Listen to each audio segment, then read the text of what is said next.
Friend job search YouTube channel में आपका स्वागत है। आज इस वीडियो में हम बात करने वाले हैं हेडक्वार्टर अंडमान निकोबार कमांड की तरफ से जो वैकेंसी जारी की थी उसका एप्लीकेशन फॉर्म कैसे फिलअप करना है और कहां इसका एप्लीकेशन फॉर्म आपको मिलेगा, ये सभी जानकारी लेने वाले हैं। तो लो डिवीजन क्लर्क के लिए यहाँ पे 5 पदों पर वैकेंसी थी और ऑफिस ट्रेनिंग अफसर जो एमटीएस के लिए पदों पर जॉब की आपकी वैकेंसी थी 4 पदों पर, टोटल 9 वैकेंसी थी। आपकी एग्जाम भी अंडमान निकोबार में होगी, ये बात बिल्कुल ध्यान में रखें। और साथ में ही आपकी पोस्टिंग भी जब भी आपकी की जाएगी ज्वाइनिंग के बाद में, यदि आपका सिलेक्शन होता है तो अंडमान निकोबार में ही की जाएगी। बहुत सारे कैंडिडेट अंडमान निकोबार में अभी जॉब कर रहे हैं जो कि ट्रेडमैन के रूप में। अभी भी आप भी वहाँ पे जॉब कर सकते हैं, ऐसा कुछ भी नहीं है कि उत्तर भारत के कैंडिडेट वहाँ पे जॉब नहीं कर पाएंगे, लेकिन आपका खर्चा आने जाने का और यहाँ पे रुकने का वो थोड़ा सा ज़्यादा हो सकता है। तो आप अफोर्ड कर सकते हैं तो इसको एप्लीकेशन फॉर्म को फिलअप करें, नहीं तो आपको करने की जरूरत नहीं है। यदि आपके अंडमान निकोबार नहीं एग्जाम देने जा सकते तो आपको नहीं जाना चाहिए। और बाकी की अपनी अच्छी तैयारी है तो आपको जरूर जा सकते हैं। अब ऐसा ज़रूरी नहीं है कि आपका सिलेक्शन से बड़ा हो, वहाँ पे आप सिलेक्शन यदि 10 जगह जो आपके एग्ज़ाम दे के आते हैं और फिर उसके बाद में भी सिलेक्शन नहीं होता है तो उससे बड़ी अच्छी बात है ये है कि आपके यहाँ पे सिलेक्शन होता है तो पोस्टिंग भी आप करवा सकते हैं। ऐसा ज़रूरी नहीं है कि वहीं पे पोस्टिंग रहेगी। यदि आप किसी प्रकार से आपका कोई भी कंपेंसेशन ग्राउंड या मेडिकल ग्राउंड होता है तो आप पोस्टिंग भी उत्तर भारत में कहीं भी करवा सकते हैं। जिसको भी फॉर्म फिलअप करना है हमारे टेलीग्राम पर इसको जल्द ही सेंड कर दिया जाएगा। मेंबरशिप वालों के लिए सबसे पहले सेंड कर दिया जाता है और वो 2 दिन पहले ही सेंड हो जाता है। तो वहाँ पे किया हुआ है, जो भी कैंडिडेट हैं आपको आज ही इसका application form free of cost सभी कैंडिडेट के लिए सेंड कर दिया जाएगा। इसमें 2 पदों पर वैकेंसीज हैं, जैसे कि लो डिवीजन क्लर्क या एमटीएस स्टाफ। तो यहाँ पे जैसे आप लो डिवीजन क्लर्क से अप्लाई करना चाहते हैं तो लो डिवीजन क्लर्क यहाँ पे, नहीं तो एमटीएस या मल्टी राशि स्टाफ पूरा आपको लिखना है और कैपिटल में ही लिखना है। इसको आपको फिलअप नहीं करना है, ये ऑफिशियल यूज है। यहाँ से आपको स्टार्ट करना है फॉर्म फिलअप करने के लिए। तो यहाँ पे आप फॉर्म अपने बाई हैंड लिखने की कोशिश करें। मैंने टाइप आपको इसलिए किया है कि सभी कैंडिडेट को सही तरीके से समझ में आ सके। तो यहाँ आपको टाइप कराने की कोशिश न करें, ज़्यादातर बाई हैंड या आपको जो हैंड राइटिंग से ही आपको लिखने की कोशिश करें। यहाँ पे फोटो लगाएं और यहाँ पे क्रॉस सिग्नेचर करना है, मतलब आपको सेल्फ अटेस्टेड करना है। सभी डॉक्यूमेंट जो भी आप लगा रहे हैं सभी आपके सेल्फ अटेस्टेड लगाएंगे। फिर से एप्लीकेशन फॉर्म को जो भी अप्लाइड पोस्ट है उसको आपको लिखना है, आपका जो भी आपका नाम लिखना है कैंडिडेट का, उसके बाद में पिताजी का नाम कैपिटल में लिखना है। यहाँ पे आपको डेट ऑफ बर्थ आपकी लिखनी है जो कि आप यहाँ पे 15 तारीख से कैलकुलेट करके 15 मई आपकी लास्ट डेट रखी गई है। 15 मई से कैलकुलेट करेंगे, 15 मई से कैलकुलेट करके मंथ, ईयर और डेज आप निकाल लेंगे। नेशनलिटी आपको लिखनी है, जेंडर या जो में टिक करना है कि मेल एंड फीमेल, जो भी आपका मेल यहाँ पे कर सकते हैं टिक। यदि फीमेल से अप्लाई कर रहे हैं तो फीमेल आप टिक कर सकते हैं। बॉक्स के बाहर कोशिश करें कि टिक को न जाने दें, तो ये आपको ज़रूरी है। और यहाँ पे रिलीजन है तो यहाँ पे हिंदू लिख देंगे। इसी के साथ आगे पूरा कंप्लीट फॉर्म आपको ऑफलाइन माध्यम से खुद हैंड राइटिंग से आपको भरने की कोशिश करना है और कैपिटल में पूरा सही तरीके से भरना है। कोई भी काट छांट इसमें नहीं होनी चाहिए, नहीं तो एप्लीकेशन का एडमिट कार्ड नहीं आता है।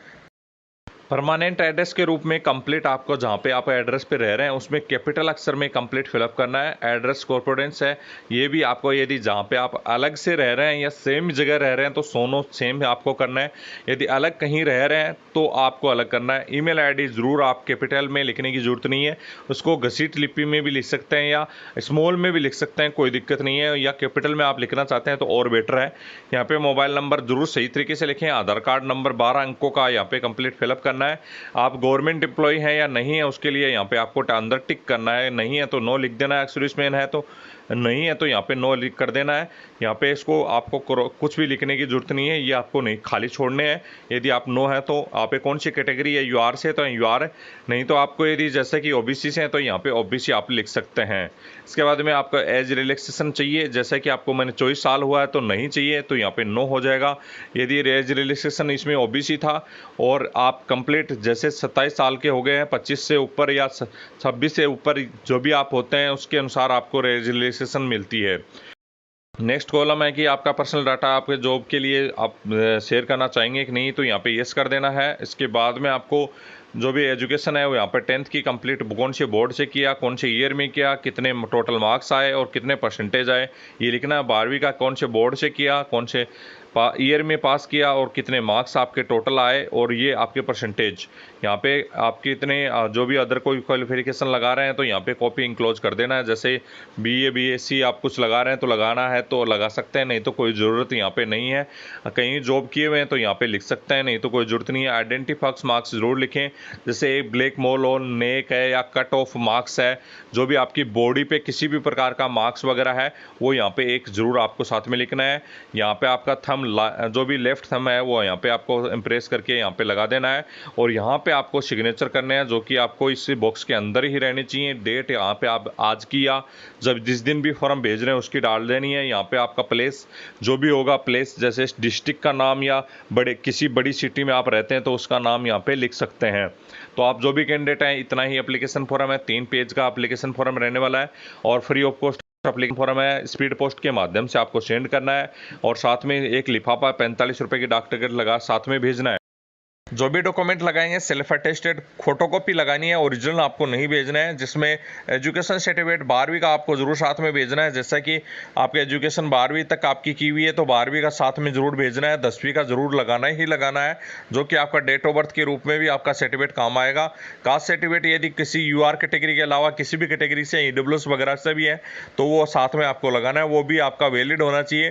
कास्ट सर्टिफिकेट जैसा कि OBC का आपका बना होना चाहिए 2025 के बाद का, EWS सर्टिफिकेट भी 2025 के बाद का बना होना चाहिए। 26 में कोशिश आपका होना चाहिए कि 26 का बना सर्टिफिकेट ही साथ में लगाएं। EWS और OBC का एक साथ में लिफाफा भेजना है, जिसमें 45 रुपये की डाक टिकट लगानी है। खुद का एड्रेस लिखा होना चाहिए, वो आपको मैं दिखा दूंगा कैसा होना चाहिए। आधार कार्ड की कॉपी या ड्राइविंग लाइसेंस या पैन कार्ड की कॉपी साथ में जरूर भेजनी है, लेकिन मिनिमम आधार कार्ड की कॉपी जरूर साथ में लगाएं, क्योंकि आधार कार्ड नंबर मांगा गया है और साथ में इंक्लोज कॉपी लिखा हुआ है। तो आधार कार्ड की कॉपी साथ में आपको जरूर लगानी होगी। 2 फोटोग्राफ साथ में अलग से भेजनी है, जिसके पीछे आपका नाम और खुद का पेरेंट्स का नाम आपको लिखना है, जो भी आपका रिटर्न लिख के और आपको भेजना है। सामने फ्रंट में सेल्फ अटेस्टेड आपको उसको करना होगा। जैसा कि यहाँ पे फोटो है, फोटो के ऊपर सामने फ्रंट में आपके सिग्नेचर आपको लिखना है, करने हैं, और उसके पीछे की साइड में जो बैक साइड में जो जगह होती है उसमें आपका नाम और पिताजी का नाम लिखना है। यदि आप सर्विसमैन है या डिसेबल सर्टिफिकेट है आपके पास तो ये सभी डॉक्यूमेंट साथ में भेजने हैं। एक्सपीरियंस कोई है तो आपको साथ में लगा सकते हैं, नहीं तो आपको कोई ज़रूरत इसमें नहीं है। इतने ही डॉक्यूमेंट्स सभी आपको लगाने हैं। 2 फोटोग्राफ एक्स्ट्रा भेजनी है, एक लिफाफा भेजना है। सभी एजुकेशन 10वीं 12वीं या जो भी जाति प्रमाण पत्र है, ये EWS सर्टिफिकेट, ये सभी आपको साथ में भेजने हैं। यदि और जनरल कैटेगरी से हैं तो ये डॉक्यूमेंट भी आपको नहीं भेजने। आधार कार्ड की कॉपी ज़रूर साथ में लगानी है, ये बिल्कुल ध्यान में रखें, क्योंकि आधार कार्ड का नंबर इसमें आपका जो मांगा गया है उसके हिसाब से आपको साथ में डॉक्यूमेंट सभी लगाने हैं। इस प्रकार से बड़े वाले लिफाफे को जहाँ पे आपको भेजना है उस एड्रेस को यहाँ पे कंप्लीट लिखना है, यही एड्रेस पे जाएगा और यहाँ पे आपका खुद का नंबर, मोबाइल नंबर आ जाएगा। ऊपर आपको एप्लीकेशन द पोस्ट का नाम लिखना है और कैटेगरी कौन सी है वो लिखना है। UR कैटेगरी से है तो UR कैटेगरी, नहीं तो जनरल कैटेगरी से है तो आपका जनरल कैटेगरी, या और जो ट्रेड है वो यहाँ पे आपको साथ में जरूर लिखनी है। स्पीड पोस्ट के माध्यम से ही ओनली इसको सेंड करना है। एक अंदर लिफाफा आपको भेजना है जिसमें पोस्टेज स्टाम्प 45 रुपये की आपको साथ में लगानी है। तो ये लिफाफा आप भेजेंगे उस पर पोस्टेज स्टाम्प 45 रुपये की आपकी लगी होनी चाहिए और खुद का मोबाइल नंबर और खुद का कंप्लीट पिताजी के नेम के साथ एड्रेस या खुद का नाम, ये सभी चीज़ें आपकी मेंशन की हुई एड्रेस के साथ आपको भेजना है। 45 रुपये डाक टिकट, पोस्टल स्टैंप लगानी है, रेवेन्यू स्टैंप नहीं लगानी है, ये पोस्ट ऑफिस में मिलती हैं 45 रुपये की साथ में लगाकर, और अंदर साथ में रखना है उसको बड़े वाले लिफाफे में, उस तभी आपको भेजना है। नहीं तो ये नहीं भेजेंगे तो आपका इसमें एडमिट कार्ड आएगा वापस बनकर, तो वो आपको नहीं मिलेगा। तो जो भी कैंडिडेट है इसको ज़रूर साथ में भेजें।